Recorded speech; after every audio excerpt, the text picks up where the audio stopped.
Hello, this is wmpyr here with a second technique from Captain Fairbairn, World War II Combatives program. And yeah, this is old school combatives, which I really do like. And yeah, here this is called the head hold. And there's two parts to this technique. Figure 61, which is a forearm strike to the bad guy's neck. And that takes you into figure number 62, which is basically a headlock. So that's the technique. The fact that, they chose the headlock, I think is really cool because the headlock is something I feel like it's very natural for a lot of people to do in a street fight. It's something that you can encounter quite a bit.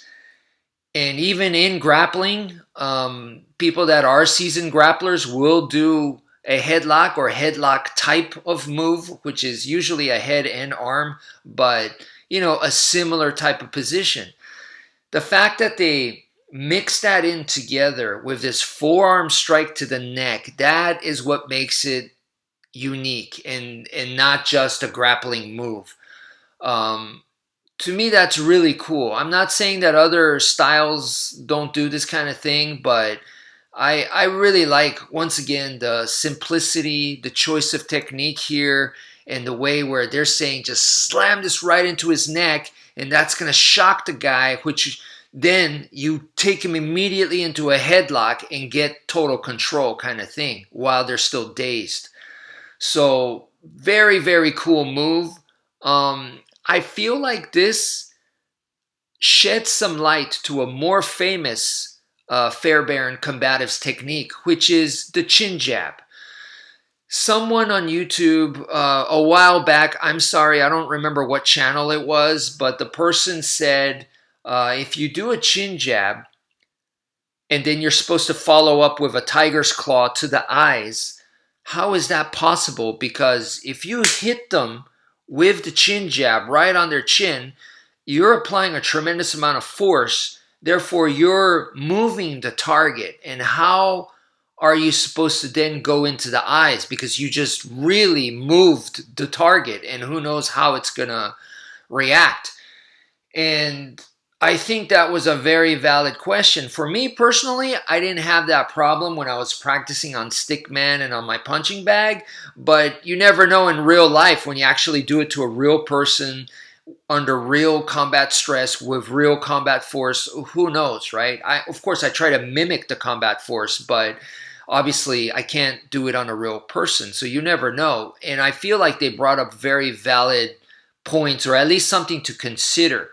And the same points we could apply to this technique right here, which is if you whack the guy on the neck with your forearm as hard as you can, I mean, who knows how the guy's going to react? He might end up being a mile away. So how are you supposed to get into a headlock? And for me personally, because the headlock, actually for me, I called it the neck lock, but it was the same thing. For me, having done it in full contact, I can tell you, even though I didn't strike the person to set up for the neck lock / headlock, I could tell you that I violently put people into the headlock many times. So I could totally see that how that would connect with this forearm strike. And so then the question is, well, if you strike them and if they, with all that combat force, you might end up moving them, and who knows, your arm might actually follow through and pass their head and end up on the other side, or what if they fall down, or what if it knocks them out and their body position is in an awkward position, or this and that. There's a million things. Then how are you supposed to land in that headlock? And the answer to me is you just make it happen. And that's what I like about the combatives, that it is not like a beautiful kickboxing combo where a jab cross hook just lands in perfect sync. If you hear a seasoned pro do a jab cross hook, I mean, there's a melody to it, Whereas in this technique, it's not one of those. This is one where you just make it happen, sir. Whatever it takes, make it happen. It's going to be ugly. It's not going to be picture perfect. You have to have that special forces mindset of you're going to be determined and you're going to problem solve and you're going to make it. You're going to go from figure 61 to figure 62 somehow. And to me, that is the mentality of these guys, the special forces, because that's what this originally was for. They were the special service program. And I'm like, okay, then that's the way the chin jab must have been too. Same mentality is, hey, you hit the guy as hard as you can in the chin, and if the guy flies back, well, you run at the guy and you stab your fingers into his eyes. And if that doesn't work, then maybe his body turned in a weird way, then you grab his head and you knee the guy. Whatever fits better. You adapt and overcome. That is the special forces mentality, and I feel like the same with this technique.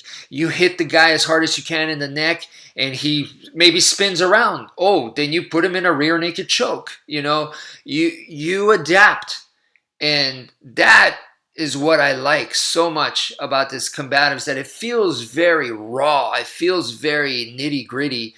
And but I'm sure they're showing you forearm strike to the neck to the headlock because they found that had a high percentage for them, or it seemed to work out pretty good. So I believe them. If you read the manual, I mean, it talks about a lot of stuff that sounds like it came from real life experience. Now, there's some other stuff in the techniques that I will hopefully point out, make more videos later with different techniques. But some of the other techniques I've kind of noticed, like, maybe that's a little different today. We found out different. So, but a lot of the things I feel like it was good for back then. It's still good today, And this is definitely a technique that I found very, very interesting. It's an honor for me to share it with you guys, and looking forward to doing more. So that's it for now. Thank you for viewing, and take care, folks.